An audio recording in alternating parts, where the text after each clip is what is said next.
ምርጫው ሰላማዊ ፍትሃዊ ሆኖ እንዲያልቅ ወጣቶች የነበራችሁ ድርሻ ከፍተኛ ስለሆነ በዞኑ አስተዳደርና በራሴ ስም ከፍ ያለ ምስጋና እናቀርባለን።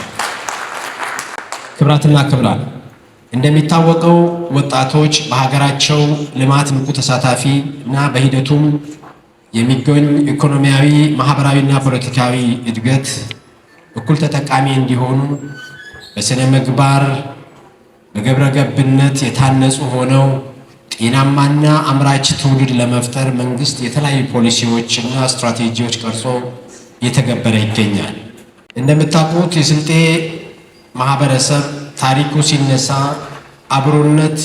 የአብሮነት እሴት በትልቁ ይነሳል። መደጋገፍ፣ መተሳሰብ፣ በጋራ መስራት አባቶቻችንና አያቶቻችን እንደሚሉት ወይም ሲሰሩ እንደነበረው እጅ ለእጅ ተያይዘን ብዙ ችግሮቻችንን ፈተናል። በደቦ በእድር ተሳስረን ብዙ ለውጦችን ማምጣት ችለናል። በዚህ ሂደት የደከሙ አቅመ ደካሞችን በመደገፍ የቲሞችን በማሳደግ ረገድ የህብረተሰባችን እሴት ሆኖ የቆየ ነው። ይህ የቆየ ትብብር ባህላችን ዛሬ ከሀገራዊ የብልጽግና እሳቤ ጋር በቀጥታ ቁርኝት ያለው ነው። ብልጽግና ማለት ቁሳዊ እድገት ብቻ አይደለም። ብልጽግና ከራስ አልፎ ለወገን መትረፍ ነው። ማህበራዊ ፍትህን ማረጋገጥ ነው። የሰው ልጅ ክብርን ከፍ ማድረግ ነው። እናንተ ዛሬ በበጎ ፈቃደኛ ሆናችሁ በምትሳተፉባቸው ስራዎች በጉልበታችሁ፣ በገንዘባችሁ፣ በጊዜያችሁ የምታበረክቱት አስተዋጽኦ ለሀገራችን ሁለንተናዊ ብልጽግና ለማረጋገጥ እጅግን ወሳኝ ሚና ያለው ተግባር ነው። በመሆኑም የዞናችን ወጣቶች በኢኮኖሚያዊ ማህበራዊ ልማቶች ላይ ተሳትፎ ስታደርጉ እንደነበረው ሁሉ የህብረተሰቡን ችግር ለመፍታት የምታደርጉት ጥረት ተጠናክሮ መቀጠል ይኖርበታል። ባለፉት ዓመታት ባደረጋችሁት ጥረት የተገኙ ውጤቶች አሉ። ለአብነት በ2017 የክረምት ወራት በጎ ፈቃድ አገልግሎት ፕሮግራም ላይ ከ370 ሺህ በላይ የሚሆኑ ወጣቶች በ16 የስምሪት ዘርፎች መስኮች ተሰማርታችሁ ከ366 ሚሊዮን በላይ የሚሆን ግምት ያለው አገልግሎት ለህብረተሰባችሁ መስጠት ችላችኋል። በዚህ ዓመትም በ2018 የክረምት ወራት ከ430 ሺህ በላይ የሚሆኑ ወጣቶች ተሳትፈው በእነዚሁ በ16 የተለያዩ መስኮች ከ800 ሚሊዮን በላይ ግምት ያለው ስራ ለህብረተሰቡ እንደምታበረከቱ ሙሉ እምነት አለኝ። በተለይ በዚህ ዓመት ልዩ ትኩረት ሰጥተን ከምንሰራባቸው ጉዳዮች ውስጥ የጋራ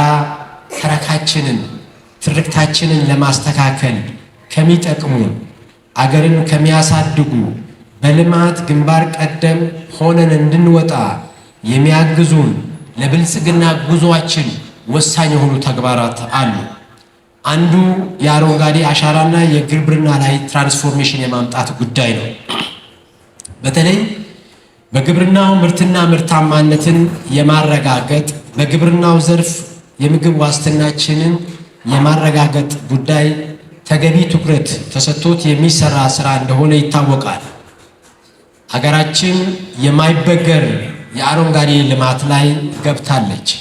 ከዚህ አንጻር አካባቢያችን ከአየር ንብረት መዛባት የሚጠብቁ እና የምግብ ዋስትናችንን የሚያረጋግጡ ለኢንዱስትሪዎቻችን ጥሬ ዕቃ መሆን የሚችሉ የውጭ ምንዛሪ ምንጭ የሚሆኑ የአረንጓዴ አሻራ ስራ ላይ በልዩ ትኩረት ርብርብ የምታደርጉ ይሆናል።